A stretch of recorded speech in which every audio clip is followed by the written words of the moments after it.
On the hunt for a new mid-length surfboard for your quiver? Well, here's my full review of the Firewire TJ Pro Mid.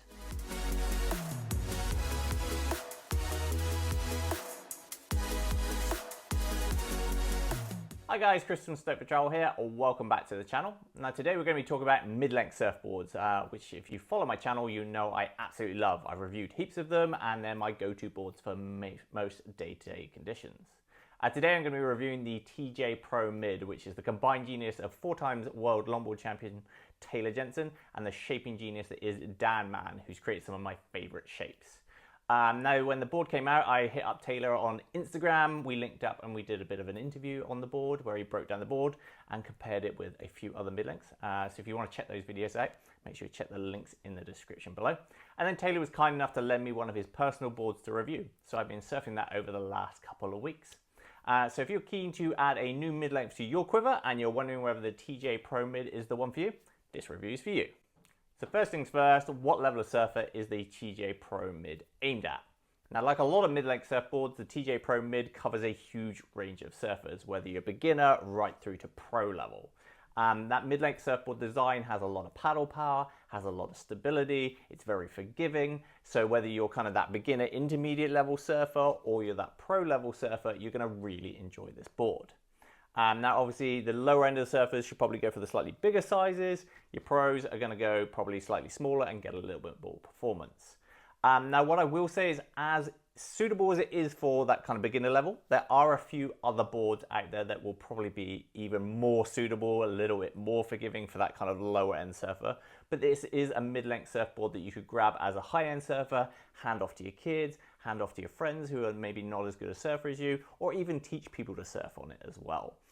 Taylor mentioned in his interview with me that he basically wanted to design a board that he could surf, but he could also hand to his 12-year-old daughter and she'd have a blast on it as well, and also his wife too, which I feel like they've achieved with this shape. It is very forgiving, it has all of those traits of the mid-lengths that a lot of people love. So again, this is another one of those mid-length boards that's going to suit a lot of different surfers. Now let's talk sizing and board breakdown on the TJ Pro Mid. Now currently the TJ Pro Mid comes in 4 sizes, the 7.2, the 7.4, and then it jumps up to a 7.8 and an 8.0 model. Now originally when this board was released, I looked at the dims, I looked at the volumes and the outline of the board, and I was like, okay, right, the 7.2 is going to be my go. The jump up to the 7.4 with its 48 litres seemed like, you know, a bit of extra foam. I wanted a bit more performance out of this board. So I was like, the 7.2 will go really nice. It's then very comparable to my Boss Up and my Ova in terms of volume as well.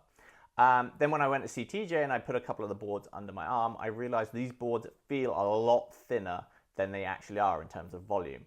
The 7.2 felt very, very performance-esque and like it wasn't going to float me.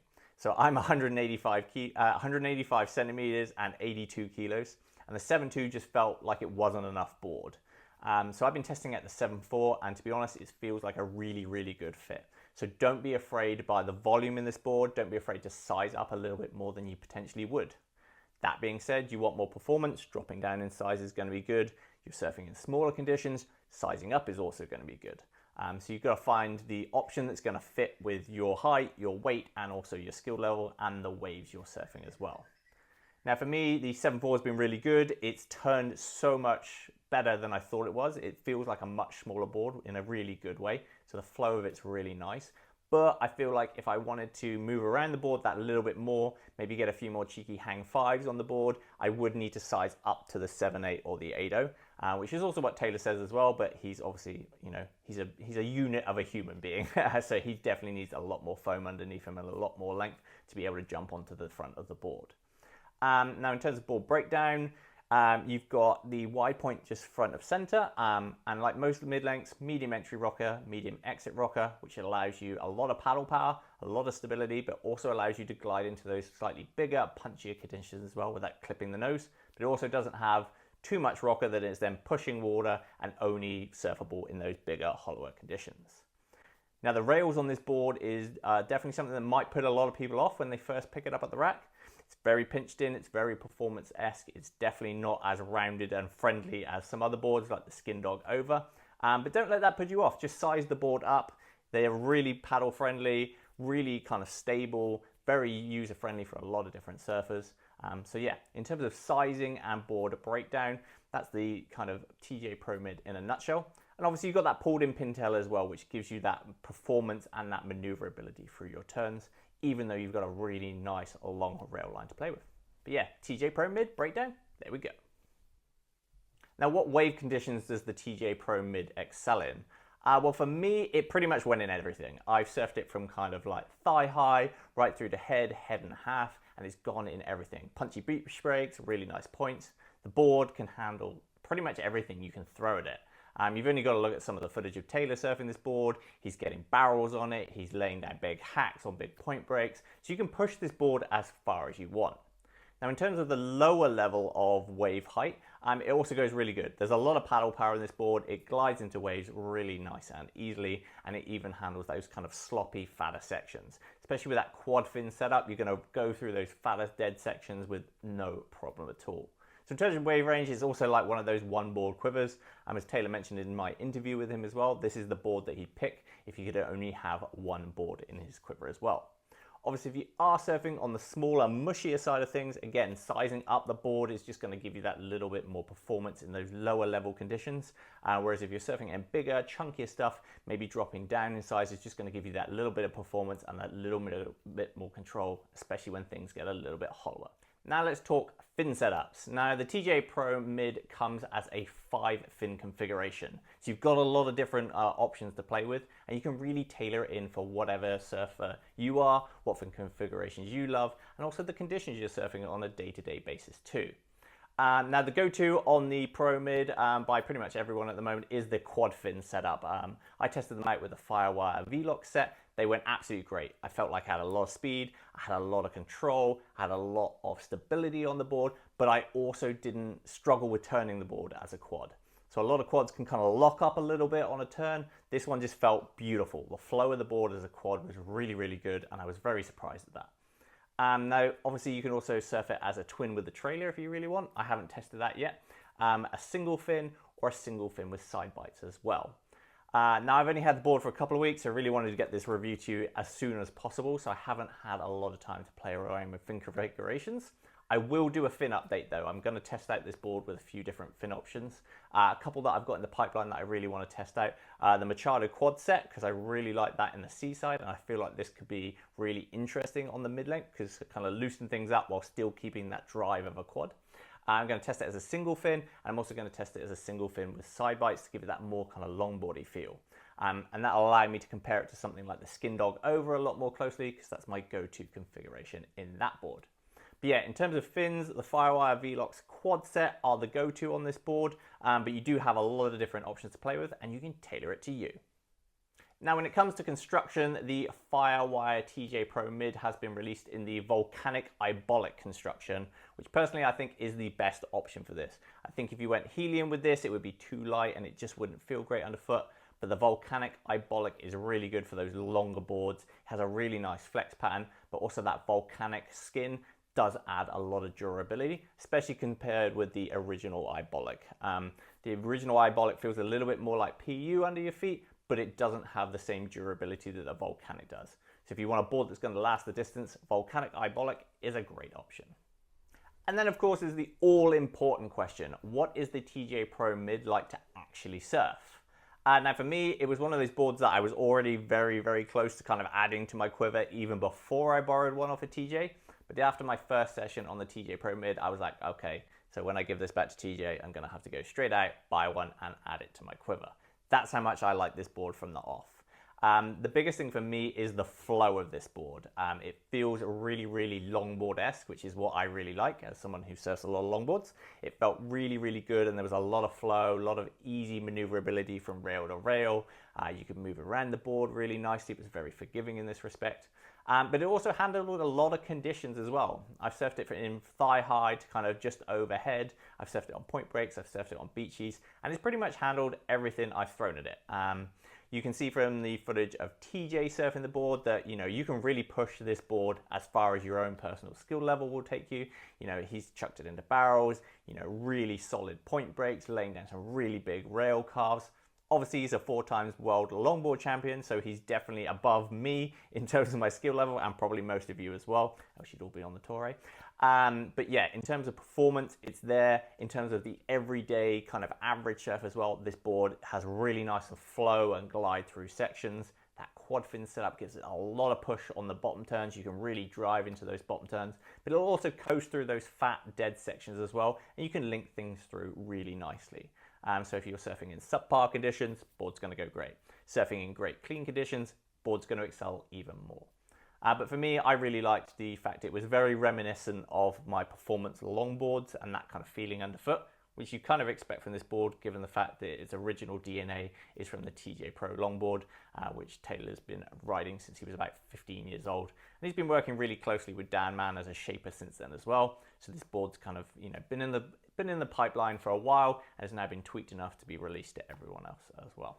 But yeah, for me, the biggest takeaway on this board is the flow. The paddle power's there, even though not quite as paddle power friendly as I was expecting, still heaps of paddle power there, but there's a lot of performance, a lot of maneuverability, and a really nice feeling underfoot, which at the end of the day is what everyone wants when they are surfing. Doesn't matter if you're actually surfing better, if you feel like you're surfing better, that's half of the battle, and you'll come out of your session feeling absolutely stoked. But honestly, I do feel like this board is going to help improve a lot of people surfing. That really nice rail-to-rail transition, the fact that the quads hold a lot of speed, a lot of drive, a lot of control. You're just going to be able to kind of hit sections that you wouldn't be able to hit usually. You're going to be able to surf in more conditions, catch more waves, and ultimately, that's how you progress. So yeah, in terms of feedback on how the TJ Pro Mid actually surfs, fun, flowy, and great all-round vibes. Now, the all-important question, I think, when toying up with the TJ Pro Mid is how it compares to other mid-lengths and whether it's the right mid-length for you. Now, I've already chatted to Taylor in depth about how it compares with the TJ Twinser and the Boss Up, in his theory anyway, but obviously he's a 4-time world longboard champion. This guy can throw a longer board around, and to be honest, it's probably not fair to compare it to, you know, your everyday surfer like me and you. So for me, the TJ Pro Mid is kind of the longboarder's mid-length. It has that longboard-esque feel. It has that wider kind of body underneath it, that more rounded nose. So in terms of the feel, it's very more longboardy in terms of its flow and its paddle power. Compared with the Boss Up for me is the shortboarder's mid-length. It's very pulled in at the nose, it's pulled in at the tail, feels very shortboard-esque underfoot. Although I did feel like the Boss Up was a little bit easier to paddle, even in the 7.2 versus the 7.4 TJ Pro Mid. So that's something to bear in mind. That was a bit of a shock. I was expecting the TJ Pro Mid to just glide through the water, but I felt like the Boss Up just had that little bit of edge. But if you're looking at throwing around and you are used to riding shortboards and you're stepping up to a mid-length, I would probably say the Slater Designs Boss Up is going to be a slightly better fit for you. But it depends what feel you want and what conditions you're surfing in, because the Mid does have a lot more advantages in those smaller, sloppier conditions. Now, the other board I really wanted to compare this to was the Skindog Ova, which is one of my go-to mid-lengths, and I surf it in pretty much everything. Took it on my recent trip to the Maldives, and it went great and handled everything I threw at it. It's also got a very, very similar outline. So as soon as I saw the TJ Pro Mid, I was like, ooh, am I going to have a lot of overlap in my quiver if I put them both in there? Now for me, it was very apparent as soon as I got the board in the water, they were very, very different boards, despite the fact that they look very similar. The main thing here is the rail line on the Ova versus the TJ Pro Mid. The rail line on the Ova is very much more of a softer 50-50 rail. It has a lot more kind of flow and forgiveness to it, whereas I found the TJ Pro Mid definitely surfed more aggressively. You could power through those turns a little bit more. It was a little bit more whippy in the pocket as well. So it really depends on how you surf and what you want out of the board in terms of feelings too. The other thing I found is the Skindog as a quad. Although I liked it, the single fin with the side bites is definitely my go-to in the Skindog Ova, whereas the quads in the TJ Pro Mid feel really, really good. So you've got that fin configuration to kind of bear in mind as well. Now, when I was watching the original videos when Firewire launched the TJ Pro Mid, I also saw in the comments that a lot of people were asking for a comparison to this to the Thunderbolt Moe. Now, in terms of the Thunderbolt Moe, which I've ridden in the 610, the Mini Moe, and also the 7.2 in the original Moe Dims, is the Moe was a very, very different board to the TJ Pro Mid. They're very, very chalk and cheese. The Moe definitely has a lot more forgiveness, especially for lower end surfers and smaller conditions. It's a lot wider, it's a lot thicker, it has a lot more stability packed into it. Whereas the TJ Pro Mid, although you can use it as a beginner and an intermediate, is definitely not quite as forgiving, especially in smaller grovelly conditions. So if you're surfing in kind of fatter breaks, smaller surf, mushier waves, or you're at that lower end of the spectrum, Thunderbolt Moe is definitely a great option to compare to and look into a little bit more, because I feel like that's going to suit lower end surfers or people in those smaller kind of grovelly conditions more. Whereas the TJ Pro Mid's going to be definitely light out more the more surf experience you have and the more kind of punch you have to the wave as well. So again, another comparison for mid-lengths. There are so many mid-lengths on the markets though, guys. Make sure you do a lot of research. They all fit different people, different surf conditions, and different styles of surfing as well. Again, check out the link in the description below to all my mid-length guides so you can find the right one for you. And there you have it, guys. That's my full review of the Firewire TJ Pro Mid. Now, if you're keen to check out some of the other mid-length surfboards that I've mentioned in this review, make sure you check out the links in the description below. And make sure you subscribe to the channel for all my latest videos. That's it for this week, guys. Make sure you like, comment, subscribe, and I'll see you next week.